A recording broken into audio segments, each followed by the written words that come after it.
गर्ग साहब, सीधा आपके पास जो कुछ चल रहा है और इसमें राजनीति किस दिशा में जाती हुई, राहुल गांधी की राजनीति किस दिशा में देखते हैं आप? राजीव जी, मैं राहुल गांधी की कोई राजनीति नहीं देख रहा हूं। मैं राहुल गांधी को देख रहा हूं। देखिए, 2011 में राहुल गांधी भट्टा परसोल में गए थे, ये नोएडा के पास। ये भट्टा और परसोल दोनों मिले हुए दो गांव हैं, और वहां गरीबों की जमीन को हथिया लिया गया था और आंदोलन हुआ था किसानों का। राहुल गांधी 2011 में जहां गए थे और आज जहां गए राहुल गांधी, उसमें कोई फर्क नहीं है। ये हमारी आंखों में फर्क आ गया है, हमारे देखने में फर्क आ गया है। 2020 में राहुल गांधी हाथरस गए थे प्रियंका के साथ। आपको पता है कि हाथरस में क्या हुआ था। राहुल गांधी वही हैं। राहुल गांधी को समझने में देश ने देरी कर दी, राजीव जी, और कांग्रेस ने भी देरी कर दी। कांग्रेस बहुत देर से समझ पाई। आप सोचिए कि कितने सालों तक कांग्रेस के अंदर एक जो बीजेपी थी, वो कांग्रेस के अंदर बीजेपी, वो राहुल गांधी और गांधी परिवार पर कितने हमले करती रही और एक शानदार आदमी को डिप्रेस करते रहे, एक षड्यंत्र के तहत। राहुल गांधी तो सालों से सड़कों पर ही है, राजीव जी। ये देश महलों में बैठा हुआ था। इस देश को एक नकली प्रधानमंत्री ने सपने दिखा रखे थे, 15 लाख रुपए उनके खातों में डालने के, तो वो राहुल गांधी को देख ही नहीं रहा था। वो नकली आदमी अब एक्सपोज हो गया। राहुल गांधी वही है, मतलब वो ऐसे ही करेंगे।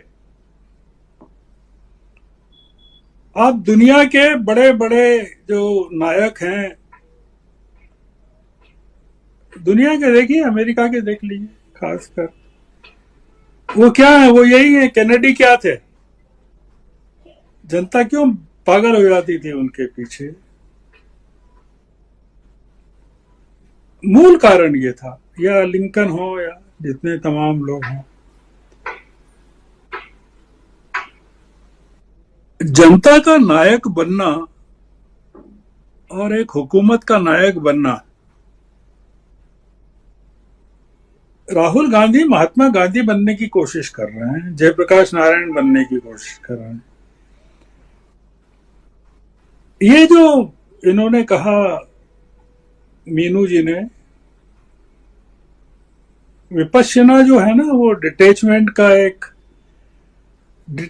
की साधना है।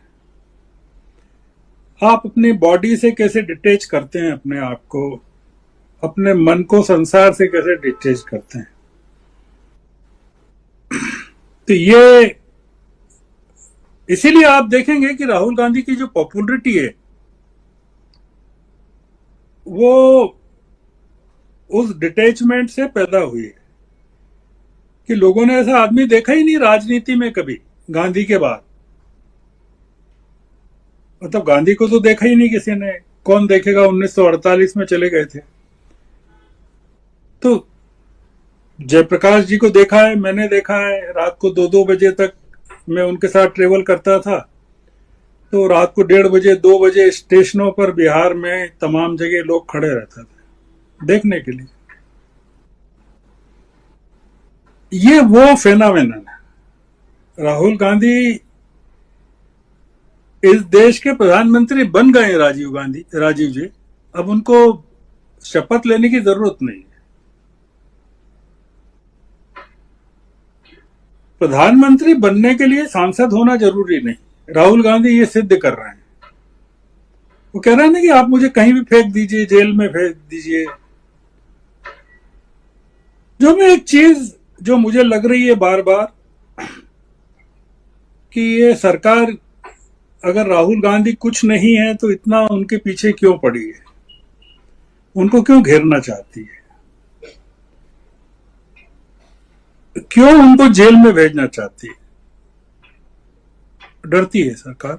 वो लगता है कि ये एक आदमी जो है, जैसे अंग्रेजों को लगता था ना कि ये एक आदमी हमें सत्ता से बाहर कर सकता है, निहत्था आदमी। ये निहत्था आदमी, ये जो हमारे नए अंग्रेज हैं, जो जिनके दोस्त, जैसे अंग्रेजों के जमाने में सारा धन जो है बाहर जाता था, अंग्रेज लूट कर ले जाते थे, ये हमारे जो प्रधानमंत्री है ना, इनके दोस्त ले जा रहे हैं सारा धन लूट कर बाहर।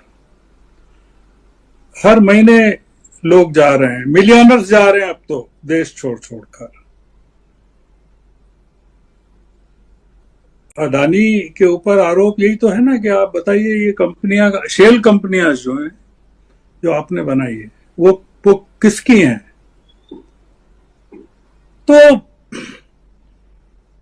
ये राहुल गांधी को घेर रहे हैं राजीव जी, और सुप्रीम कोर्ट के फैसले के पहले, सुप्रीम कोर्ट जाए और फैसला आए और ये सरकार उनको, राहुल गांधी के खिलाफ कार्रवाई करे, उनको जेल में डाले, उसके पहले राहुल गांधी पूरे देश को इतना रिचार्ज कर देना चाहते हैं, आंदोलित कर देना चाहते हैं कि इस देश को उनकी अनुपस्थिति का एहसास होना चाहिए। इस पूरे विपक्ष को उनकी कमी खलनी चाहिए कि राहुल गांधी हमारे बीच में क्यों नहीं है। और ये एक आदमी ही बदलेगा। मैं पहले भी मैंने कहा था, अभी भी कह रहा हूं कि बाकी लोग कहाँ हैं? वो जो पटना में इतनी पार्टियां थी, उनके नेता कहाँ हैं? वो सड़कों पर क्यों नहीं दिख रहे हैं? राहुल गांधी के बगल में खड़े हुए क्यों नहीं दिख रहे हैं?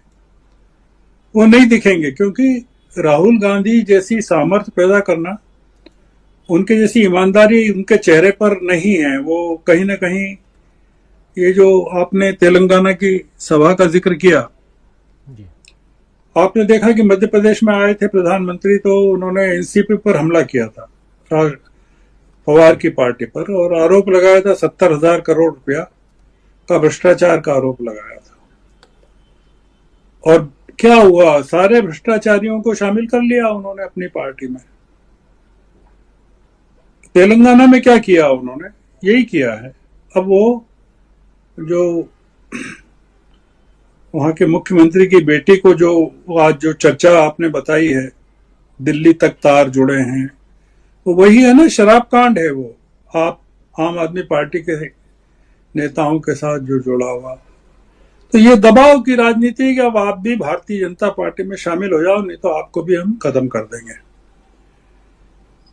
ये जो राजनीति चल रही है, और राहुल गांधी ने ऐसा कुछ नहीं किया। अगर आपको याद हो राहुल गांधी का भाषण भारत जोड़ो यात्रा के दौरान, जब वो तेलंगाना गए थे और तेलंगाना में उन्होंने सभा की थी, ये तो काफी पहले की बात है ना, चुनाव का तो तब कुछ था भी नहीं।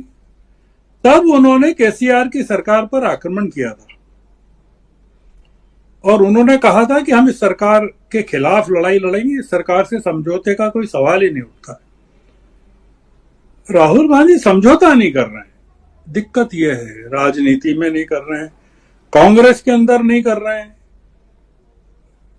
बीजेपी को एक उम्मीद थी कि मध्य प्रदेश में झगड़े होंगे, कांग्रेस में वो नहीं हुए। फिर उम्मीद थी छत्तीसगढ़ में होंगे। आपने देखा कि सिंहदेव को कैसे उप मुख्यमंत्री बना दिया, और आपने देखा ना कितने स्मूथली उन्होंने राजस्थान का मामला निपटा दिया।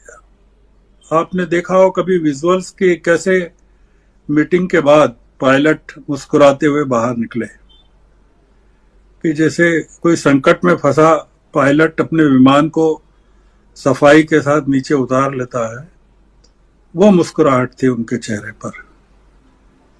और गहलोत साहब आए नहीं जानबूझ करके मीटिंग में, वो वर्चुअली मौजूद थे। ये कमाल राहुल गांधी कर सकते हैं। जो वो कर रहे हैं। और एक नए फेज में राजनीति है अभी, और क्रिटिकल फेज है, ये बहुत क्रिटिकल फेज है। और एक जो आखिरी बात है वो ये कि जो अहमदाबाद हाई कोर्ट के फैसले के बाद इस तरह से खेतों में जाने का काम तो कोई आ, संत पुरुष ही कर सकता है, कोई आम आदमी नहीं कर सकता। ये बड़ी घटना है भारतीय राजनीति की। मैं अभी इतना ही बोलना चाहता हूँ। जी जी, बिल्कुल बिल्कुल।